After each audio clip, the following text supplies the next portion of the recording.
This review was written during the 2023 Writers Guild of America and SAG-AFTRA strikes. Without the labor of the writers and actors currently on strike, the films being covered here would not exist. Links in the description for ways to help, and now on to the review. I've been looking forward to watching Barbie and Oppenheimer together for quite a while now. I mean, they're the newest films from two of my favorite directors, and they were polar opposites of each other, and they happened to be releasing on the exact same day. Of course I was super excited for them, and when the whole Barbenheimer trend began, I got even more excited, and after watching the two back-to-back on the big screen, I have to say that this was probably the most fun I've had at the movies in a really long time. And I'm in a logical sort of mood today, so let's begin this double feature review with the first of the two that I watched, which was Greta Gerwig's Barbie. Firstly, I have to ask, is it possible for Greta Gerwig to make a bad film? Because after watching her other films, Lady Bird and Little Women, and then watching this, I'm not so sure she can. I can't say a film has gotten me more on board with what it is and what it's about as fast as this one did, because as soon as I saw that 2001 reference at the beginning, I knew I was going to love this film, and love it I did. By far one of the best aspects of this film is its writing, which isn't all that surprising considering it was written by Gerwig and... Wait, Noah Baumbach? Huh, neat. The film has an amazing sense of humor, with so many great jokes that just come one right after the other, and none of them are forced or annoying, which is an absolute miracle for a comedy these days. But the writing is just half of what makes this movie an absolute comedic riot, because the performances are what really sell it. I just gotta start with Margot Robbie as the titular Barbie. I mean, what a perfect casting choice, and the fact that she delivers her lines perfectly and really embodies the characters so well makes the fact that they were originally going to have Amy Schumer play her so much more funny than it already is. Then again, I shouldn't be that surprised considering that Margot Robbie has given so many great performances over the years, with this probably being one of her best yet. The other Barbies gave really good performances too, and I especially liked Kate McKinnon as the weird Barbie. However, easily the best performance in this movie was given to us by Ryan Gosling as Ken, who we must not confuse from Ken, or especially Ken, who all do well on their own, but don't even come close to Ken. He plays his character with just the perfect mix of silliness and genuine emotion, and it makes every scene with him pure gold. He goes through this film as a himbo trying to find meaning in life, and has a really engaging character arc, and for a bit is a shockingly amazing villain, and it's all just amazing to watch. And his song near the end, I'm Just a Ken? I mean, what is there even to say here? Give this song and this man an Oscar, you cowards. You know you want to. And then there's Alan. He's just Alan. I didn't just enjoy the comedy here, however. There were a lot of dramatic moments that were actually really well done, and a lot of beautiful scenes that got me really emotionally invested in Barbie's journey, especially one at a bus stop and one near the end that both really moved me in a way that I wasn't expecting from the goddamn Barbie movie. Then again, this is Greta Gerwig and Noah Baumbach we're talking about. Of course this movie was going to be amazingly written and emotionally powerful.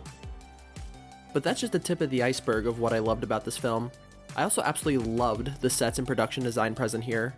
I mean, it's just so amazing to me how the crew were able to put together a bunch of real-life Barbie dream houses, and how much detail went to things like how the fridges were filled with stickers instead of real food, and how the pools have blue plastic in them instead of water, and even how the beaches all have plastic waves and pink sand. It really makes this Barbie land look like it's a bunch of plastic toys that Barbie dolls would live in. I also find it hilarious how a lot of people are getting mad at this movie for being woke trash and a man-hating hit piece. I mean, sure, there's a few points where the film gets a little preachy and on the nose with its message, but to the people who say that all this film says is women good, men bad, did you even bother to watch this? Because that's not even remotely true? Sure, it points out a lot of problems that women face in this male-dominated world, but it also acknowledges that a women-led society isn't inherently better. I like how the film doesn't automatically say Barbie's in the right and Ken's in the wrong, considering that it is a little bit her and the Barbie's fault that the Kens take over Barbie land since they had been treated like shit for so long. It's a much better way of showing why equality is so important than just saying that the Barbies are better and should be in charge. Then again, considering this film makes fun of the type of people who would be offended by this notion, it perfectly checks out why they would be angry at this. Though like I said, this film does get a bit preachy with its messages from time to time, and it did throw me off for a little bit. It's a great message, don't get me wrong, but they didn't have to be so obvious with how they presented it, you know? Plus, I feel like Will Ferrell's character as the CEO of Mattel and the board as a whole were kinda just unnecessary to the overall plot, considering that they just disappear for a while and then suddenly show up near the end, and they just feel very irrelevant. Though to be honest, I just had way too much of a good time with this film to let these little things drag down my love for it.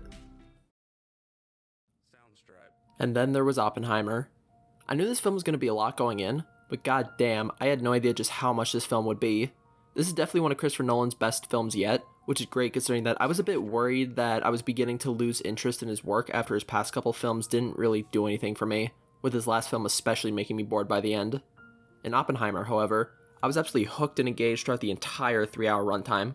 Every conversation, every quiet little moment where Oppenheimer is just contemplating his actions, and every scene showing his actions before and after the bomb were just so entertaining and so investing that I just couldn't look away. I was always wondering what was going to happen next, which probably benefited from the fact that I knew very little about J. Robert Oppenheimer's life going in. Speaking of which, the film also does a really good job at depicting the entire life of Oppenheimer, making him this really complex and fascinating character to watch, which is thanks in no small part to the absolutely amazing performance given by Cillian Murphy. He does such a good job at showing the man's slow horror over what he's created with just the look in his eyes and his facial expressions.